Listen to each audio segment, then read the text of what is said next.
said this week this pact could be used to roll back Dodd-Frank, which she's absolutely wrong.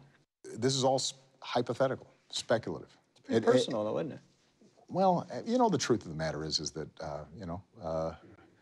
Elizabeth is, a politician like everybody else, and she's got a voice that she wants to get out there. President Obama speaking with Yahoo News about some recent criticism he received from Massachusetts Senator Elizabeth Warren concerning the Trans-Pacific Partnership deal. Some clear tension between the Massachusetts senator and our president, but now several more Democrats in the Senate are speaking out and taking issue with what the president plans to do. Ohio Senator Sherrod Brown sharply criticized the president's comments, saying his attack on Warren's opposition was almost sexist. When Democrats attack each other. For more on this, let's bring in our panel.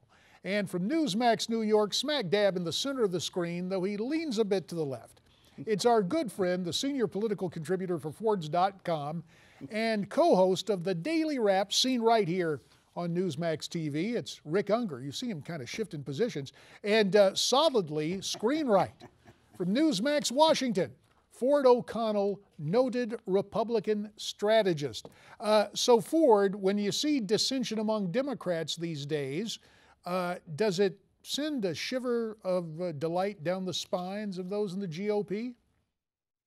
Absolutely. Everyone loves a good Democratic food fight, and frankly, it takes away from the mainstream media narrative that there's a Republican civil war. Understand something here. Sherrod Brown, a Democrat from Ohio and a white male, pulled the war on women card in favor of Elizabeth Warren on the first black president. All I can say is, where's People Magazine and TMZ? Because I'm loving this. Rick, are you going to tell us this is a principled fight where just good people disagree? Well, I'm going to tell you that this part of it's pretty silly, but you know what? I can understand your glee. You deserve to have that. We've certainly learned from watching you guys how to have these little internecine battles, so that's cool. Look, I think this is all kind of silly. There is real disagreement, obviously, between the president and some elements of his party. No question about that. This whole thing, I think Sherrod Brown got a little bit carried away when he said it was sexist. You know, I mean, if the president had said Senator Warren, then people would have jumped over him for being too formal because they're disagreeing. Well, they disagree on this clearly. I, for one, don't know where I stand on the entire TPP because nobody will let me read it. And that's the problem. Oh, Rick. But no, seriously though, Ford. Guess what, Rick? This is the procedure for trade deals are kept under lock and key, and Congress gets 30 days to review. And that's the bottom line here. Here's the deal. Here's what a lot of Democrats don't understand. If we don't bring these 11 countries into this trade deal, these Pacific Rim countries, they're going to be sucked into China's orbit. Then there's going to be no jobs for all Americans and certainly no exports. Yeah, well, here's the problem I have. I actually think I agree with you. Well, I got a problem with that scenario. Here's the problem.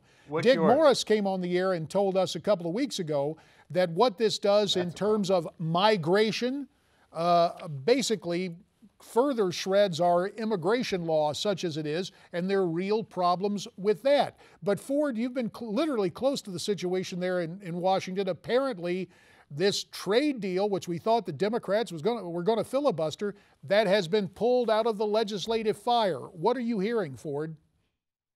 Well, I'm hearing that we have a temporary agreement to agree to bring the trade deal to the floor of the United States Senate. But before we do that, we have to take 2 votes. One on a standalone African trade deal, and the second one is on custom enforcement with respect to trade deals. If this does occur, I do believe that the trade deal will get through the United States Senate. Herein lies the problem. In the House, it's much more murky. So, Rick, you think it's a good thing? Well, it's interesting. You know, I thought Ford made a really good point. I've got to say that. You know, the president's argument has been all along that 95% of our customers are outside of the country, and why are we letting everybody else make the rules?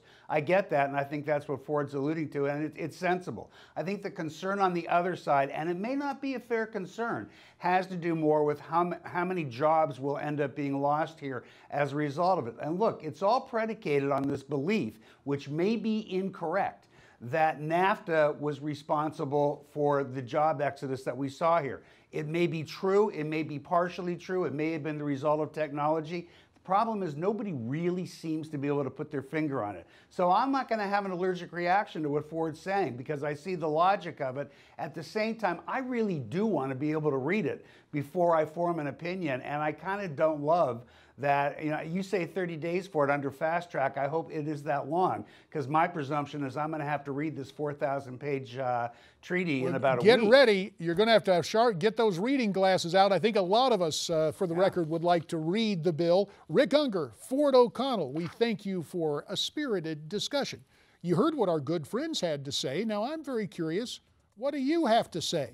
You like the idea of this trade bill? Why don't you email me? Newsmax Prime at Newsmax TV. There is also Facebook and Twitter for you to share your opinions. We're coming back with more on Newsmax Prime.